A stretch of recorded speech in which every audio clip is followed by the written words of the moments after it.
स्वागत है आप सभी का आपके अपने YouTube चैनल एग्ज़ाम वॉरियर्स पर। आज के वीडियो में हम बात करेंगे जूनियर अकाउंटेंट भर्ती परीक्षा 2023-24 के बारे में, जहां पर दोगुना में शामिल हुए अभ्यर्थियों के डॉक्यूमेंट वेरिफिकेशन की प्रोसेस अपने अंतिम चरण में चल रही है। अब यहाँ पर अभ्यर्थी जिन्हें डॉक्यूमेंट वेरिफिकेशन के लिए बुलाए जा रहे हैं, ये वे अभ्यर्थी हैं जिनके डॉक्यूमेंट में कोई ना कोई कमी यहाँ पर रही है और उन अभ्यर्थियों को अपने डॉक्यूमेंट सबमिट करने के लिए यहाँ पर बुलाया जा रहा है। इसके अलावा जो अभ्यर्थी अपने डॉक्यूमेंट वेरिफिकेशन के समय अनुपस्थित रहे थे, उन अभ्यर्थियों का भी डॉक्यूमेंट वेरिफिकेशन 14 नवंबर को होना है।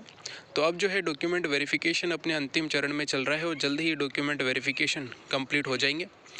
जहाँ तक हम बात करें, यहाँ पे नवंबर महीने के एंड से पहले ही आपके डॉक्यूमेंट वेरिफिकेशन कंप्लीट हो चुके होंगे और लगभग सभी अभ्यर्थियों का डॉक्यूमेंट वेरिफिकेशन करा लिया जा चुका होगा जो अभ्यर्थी यहाँ पर डॉक्यूमेंट वेरिफिकेशन में उपस्थित हुए हैं।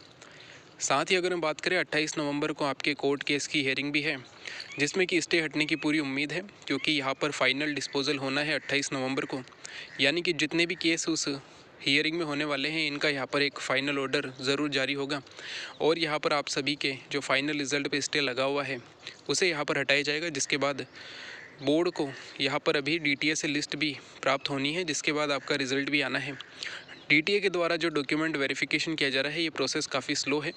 इसके पीछे एक कारण ये भी है कि यहाँ पर अब डॉक्यूमेंट वेरिफिकेशन जो डिपार्टमेंट के द्वारा करवाए जाते हैं, तो पहली बार जो है डिपार्टमेंट के द्वारा अगर हम बात करें तो अपनी जिम्मेदारी पर यहाँ पर डॉक्यूमेंट वेरिफिकेशन करवाए जा रहे हैं। तो यहाँ पर डिपार्टमेंट के द्वारा पूरा ध्यान रखा जा रहा है कि डॉक्यूमेंट वेरिफिकेशन में कोई कमी नहीं रहने पाए, ताकि आने वाले समय में या फिर ज्वाइनिंग के बाद अगर इस प्रकार की दिक्कत सामने आती है, तो अगर हम बात करें तो यहाँ पे काफ़ी प्रॉब्लम होती है अभ्यर्थी को भी और डिपार्टमेंट को भी। तो इन्हीं चीज़ों को ध्यान में रखते हुए जो डिपार्टमेंट है उसके द्वारा डॉक्यूमेंट काफ़ी अच्छे ढंग से चेक किए जा रहे हैं। लगभग 2 से 3 बार डॉक्यूमेंट को चेक किया जा रहा है प्रत्येक कैंडिडेट के, ताकि यहाँ पर कोई भी कमी नहीं रहे। अगर अभ्यर्थी के किसी भी डॉक्यूमेंट में कोई कमी रहती है तो उसे यहाँ पर कंप्लीट कराया जाता है। एक बात अगर हम यहाँ पे ये करें कि शॉर्टफॉल कैंडिडेट में किन अभ्यर्थियों को बुलाया जा रहा है, तो वे अभ्यर्थी जिनके डॉक्यूमेंट में वाकई कोई कमी है और जिसके कारण उनकी फाइनल सिलेक्शन में कोई दिक्कत आ सकती है, तो ऐसे अभ्यर्थियों को यहाँ पर डॉक्यूमेंट के साथ बुलाया जा रहा है। क्योंकि पिछले वीडियो पर एक कमेंट था कि यहाँ पर एक अभ्यर्थी ने अपने जो 2 कैरेक्टर सर्टिफिकेट होते हैं राजपत्रित अधिकारी वाले, वो सबमिट नहीं कराए हैं और उन्हें यहाँ पर नहीं बुलाया गया है।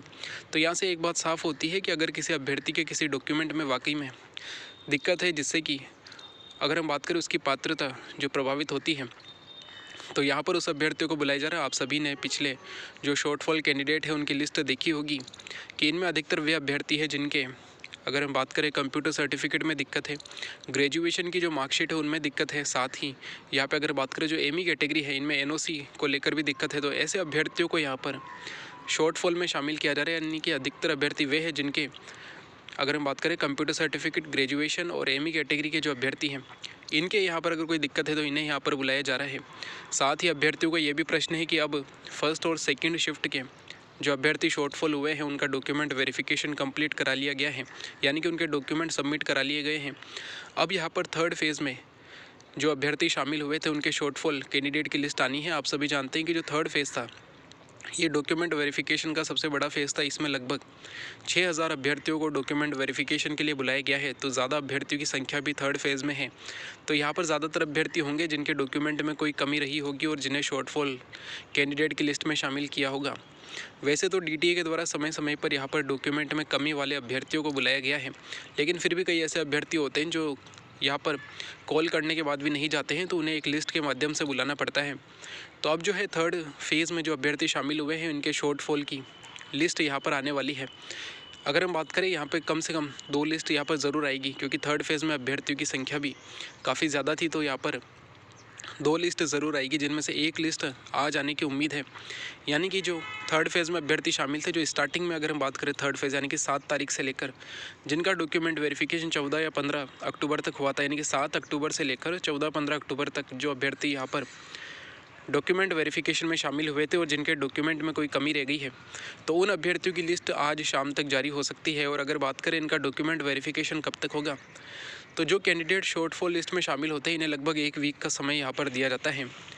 तो अगर हम यहाँ पर बात करें तो जो अभ्यर्थी यहाँ पर शॉर्टफॉल में आज की लिस्ट में शामिल होंगे उनका डॉक्यूमेंट वेरिफिकेशन लगभग 19 नवंबर के आसपास कराया जा सकता है। यानी कि नेक्स्ट वीक में अगर हम बात करें नेक्स्ट वीक में ही इनका डॉक्यूमेंट वेरिफिकेशन होगा। तो नेक्स्ट मंडे या ट्यूसडे को जो है इन्हें यहाँ पर डॉक्यूमेंट वेरिफिकेशन के लिए बुलाया जाएगा। तो अगर हम यहाँ पे बात करें अगला जो लिस्ट आने वाली है, यानी कि जो अभ्यर्थी 15 अक्टूबर के बाद यहाँ पर डॉक्यूमेंट वेरिफिकेशन कराने के लिए उपस्थित हुए थे, उन अभ्यर्थियों की लिस्ट भी आने वाले 2 से 3 दिन में जारी होगी। तो एक तरीके से यहाँ पर जो आपका डॉक्यूमेंट वेरिफिकेशन है ये 25 नवंबर तक कंप्लीट हो जाएगा। इसके बाद जो 14 नवंबर को जिनका डॉक्यूमेंट वेरिफिकेशन होना है, जो अभ्यर्थी अपने डॉक्यूमेंट वेरिफिकेशन के दिन अनुपस्थित रहे थे और जिन्हें 14 नवंबर को बुलाया जा रहा है, इनमें से भी कुछ अभ्यर्थी हो सकते हैं जिनके डॉक्यूमेंट में कोई कमी रह जाए, तो ऐसे अभ्यर्थियों को भी यहाँ पर बुलाया जाएगा। तो एक तरीके से आपका डॉक्यूमेंट वेरिफिकेशन नवंबर महीने का जो एंड होगा उससे पहले ही यहाँ पर कंप्लीट होगा। इसके बाद आपका फाइनल रिजल्ट से स्टे हटते ही यहाँ पर आपके, क्योंकि डॉक्यूमेंट आपके कई बार चेक हो चुके हैं, तो अब डिपार्टमेंट के द्वारा अब सिर्फ एक लिस्ट बनानी है कि यहाँ पर डॉक्यूमेंट वेरिफिकेशन में कौन कौन से अभ्यर्थी उपस्थित रहे हैं और उनमें से कौन कौन से अभ्यर्थी पात्र पाए गए हैं। इनकी एक लिस्ट बनानी होगी जो जल्द से जल्द बनेगी और पूरी उम्मीद है कि 5 नवंबर से पहले ये लिस्ट बोर्ड के पास पहुँच जाएगी और बोर्ड फिर आपके रिज़ल्ट पर काम करेगा। 28 नवंबर को फाइनल रिज़ल्ट से स्टे हट जाता है। तो जो आपका रिज़ल्ट है, आप मान के चलिए आपका रिज़ल्ट 15 से लेकर 20 दिसंबर के बीच में यहाँ पर जारी होगा, यानी कि 15 से 20 दिसंबर तक आपका रिज़ल्ट जारी हो चुका होगा। 5 दिसंबर से पहले यहाँ पर DT के द्वारा बोर्ड को लिस्ट भेज दी जाएगी, तो 15 से 20 दिसंबर के बीच आपका रिज़ल्ट यहाँ पर जारी हो सकता है। उसके बाद आपका डिपार्टमेंट कम से कम अगर हम बात करें 10 से 15 दिन का समय यहाँ पर अगर लेता है, तो भी आपकी ज्वाइनिंग यहाँ पर जनवरी के महीने की स्टार्टिंग में देखने को मिलेगी। तो अगर हम यहाँ पे बात करें तो आपकी जो ज्वाइनिंग है वो लगभग आपको जनवरी के महीने में ही देखने को मिलेगी। बाकी आपकी जो भी राय हो वो आप कमेंट बॉक्स में बता सकते हैं। तो आज की वीडियो में हमने बात की है शॉर्टफॉल कैंडिडेट के बारे में, जहाँ पर अभी भी 2 लिस्ट आना बाकी है, क्योंकि थर्ड फेज़ में अभ्यर्थियों की संख्या भी ज़्यादा थी। तो शॉर्टफॉल कैंडिडेट की जो एक लिस्ट है वो आप आज देखने को मिल सकती है। इसके अलावा जो दूसरी लिस्ट होगी वो आपको आने वाले 2 से 3 दिन में भी देखने को मिलेगी और लगभग आपका डॉक्यूमेंट वेरिफिकेशन 25 नवंबर तक कंप्लीट हो चुका होगा।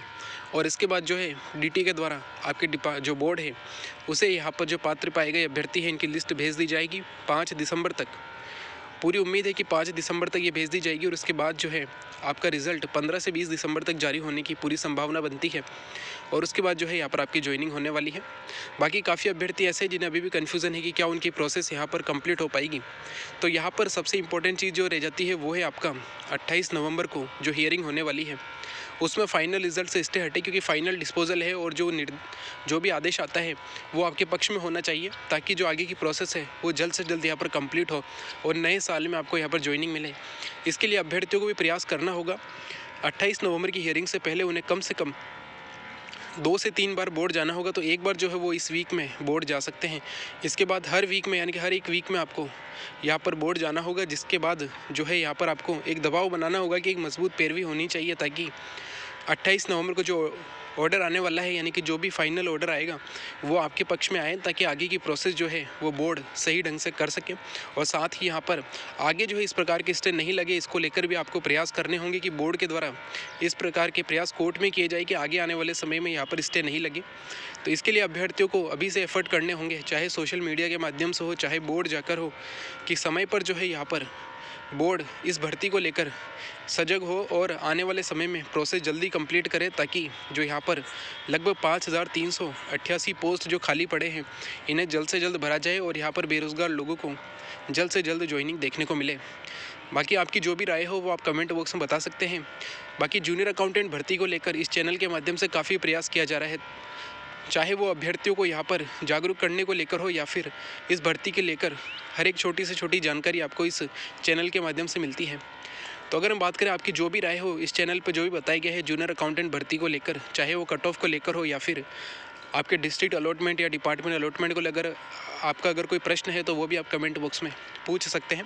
वैसे इस चैनल पर आपको जूनियर अकाउंटेंट भर्ती में डिस्ट्रिक्ट अलॉटमेंट और डिपार्टमेंट अलॉटमेंट को लेकर सारी जानकारी आपको मिल जाएगी कि किस प्रकार आपका डिस्ट्रिक्ट अलॉटमेंट होता है, किन किन चीज़ों पर आपका डिस्ट्रिक्ट अलॉटमेंट डिपेंड करता है, अभ्यर्थी को होम डिस्ट्रिक्ट मिलता है या नहीं मिलता है, यानी कि उसके पीछे क्या क्या कारण होते हैं, क्योंकि कई बार अभ्यर्थियों को होम डिस्ट्रिक्ट नहीं मिल पाता है।